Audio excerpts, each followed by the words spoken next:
Leclerc a pris des mesures pour éviter un burn-out en 2022, parce qu'en 2021, effectivement, il admet qu'il était très fatigué à la fin de la saison. Cette année, je fais attention à chaque détail. Ce n'est pas seulement sur les circuits, mais aussi à domicile, répond Leclerc. Évidemment, il y a la gestion de cette énergie, car c'est une longue saison. L'année dernière, j'ai terminé très fatigué en fin de saison et je ne veux pas que ça se reproduise. Ce sont tous les petits détails qui, au final, font la différence une fois que vous êtes dans la voiture. Ce sont les petits détails que je veux rendre parfaits sur une saison comme celle-ci où vous avez réellement l'opportunité de vous battre pour le titre. Leclerc a démarré 2022 sur de très bonnes bases, en effet, et il est devenu en Australie le 26e pilote de F1, aussi un grand chelem. Grand chelem, on le rappelle, c'est pole, meilleur tour, victoire et tous les tours menés. À la fin, ce qui compte, c'est que j'ai franchi la ligne d'arrivée en premier. Alors évidemment, c'est toujours agréable, ça montre à quel point nous avons fait du bon travail jusqu'à présent. Surtout ce week-end-là, avec une statistique comme celle-ci.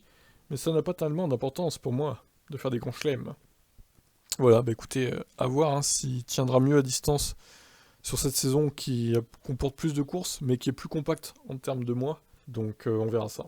On lui souhaite évidemment le meilleur pour le futur, Leclerc. Il a des très bonnes chances de titre cette saison, pour l'instant du moins. Ciao ciao.